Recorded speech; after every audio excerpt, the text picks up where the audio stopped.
کہ غیر مسلم جو ہیں وہ اللہ کا حق بھی ضائع کرتے ہیں, اللہ کی مخلوق کے حقوق بھی ضائع کرتے ہیں. آپ کہہ سکتے ہیں نہیں بھی وہ تو بہت اچھے ہوتے ہیں, تو وہ بہت اچھے اس معنی میں ہوتے ہیں. میں آپ کو ایک بات بتاؤں, جب یہ مذہب کا یورپ میں خاتمہ کیا ہے نا, تو جب مذہب ان کے ہاں ختم ہوگا, عیسائیت بھی, یہودیت بھی, آخرت کا انکار ہی ہو گیا, تو پھر ان کے ہاں بہت بڑے مسائل کھڑے ہو گئے تھے. تو انہوں نے پھر کیا کیا کہ مینرز کا ایک لفظ نکالا کہ کچھ مینرز ہوتے ہیں جن پر ہر انسان کو چاہیے کہ وہ عمل کرے, تاکہ ان کے کاروبار صحیح چلتے رہیں, ان کی فیکٹریاں چلتی رہیں, کیونکہ ملازمین جب ایمانداری سے محنت نہیں کریں گے تو فیکٹری تباہ ہو جائے گی, ملک تباہ ہو جائے گا. تو ان کے بڑے بڑے ماہرین بیٹھ کے انہوں نے کہا کچھ انسانیت بھی کوئی چیز ہوتی ہے. آخرت تو چلی گئی, ختم ہو گئی نا, اب وہ انسانیت کر کے کچھ مینر سکھا دیے. اس مینر سکھانے کا مقصد کیا تھا, بڑی طاقتوں کے لیے چھوٹوں کو غلام بنانا آسان ہو جائے. تو بڑی طاقتوں نے تو ظلم اسی طرح باقی رکھا. یہ بالکل ایسا ہی ہے جیسے آپ ڈاکو ہیں, لیکن آپ کو ڈکیتی میں ظاہر ہے اپنے کچھ لوگ بھی اپنے ساتھ رکھنے پڑتے ہیں, 8 10 15 20. ان کو آپ نے کسی کو وہاں بھیجا کہ یار تو اس کا پرس چھین کیا, کسی کو وہاں بھیجا تو اس کی پستول جو ہے نا پستول چھین کیا, اس کو اس کے پلاٹ پہ قبضہ کر. اب آپ نے دیکھا کہ یار یہ جو ماتحت لوگ ہیں جن کو میں نے اپنے مختلف کاموں میں استعمال کر رہا ہوں, انہوں نے مجھے کو دھوکہ دینا شروع کر دیا ہے. اور یہ کیا کرتے ہیں, جتنا بھتہ وہاں سے, جیسے ایک پولیس آفیسر نے کہا یار وہاں سے اتنا بھتہ لے کر آ, اب وہ بھتہ زیادہ لے کر آیا, آفیسر کو تھوڑا دکھا رہا ہے, تو آفیسر کو غصہ آئے گا نا. تو اب انہوں نے کیا کیا, اپنے جو ظالم بڑے بڑے ظالم لوگ تھے نا, انہوں نے اپنے ماتحت لوگوں کو مینرز کے نام پہ کچھ اخلاق و آداب سکھائے, اس کی ٹریننگ دی کہ ایمانداری اور آنیسٹ, وہ ہم بھی اس انگلش میں یاد کرتے تھے, آنیسٹی از دا بیسٹ, کیا تھا وہ, honesty is the best policy for human ٹوپی ڈرامہ, اس طرح ہم نے بھی کچھ رٹے لگا کے یاد کیے ہوئے ہیں.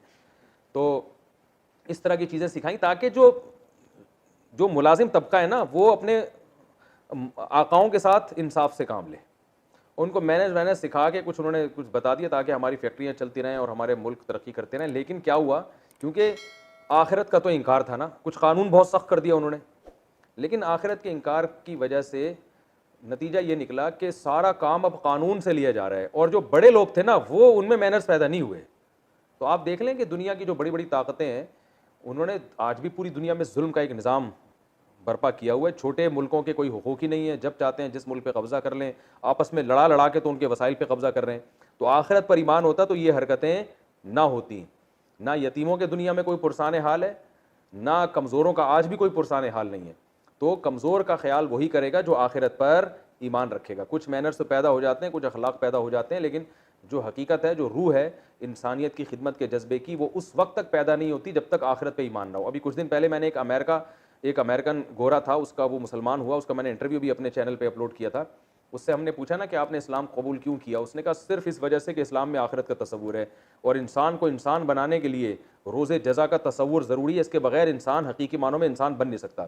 آپ دیکھ لیں جتنے ترقی یافتہ کنٹریز ہیں, تو ان میں آپ ذرا ان کو چیک کریں, اگر کوئی قحط آ جائے نا یا کچھ معاشی بدحالی آئے, پھر دیکھیں وہ ایک دوسرے کو کیسا لوٹتے ہیں, اور لوڈ شیڈنگ میں کتنی چوریاں ہوتی ہیں. لائٹ چلی جائے تو آپ دیکھیں کیا لوٹ مار مچتی ہے.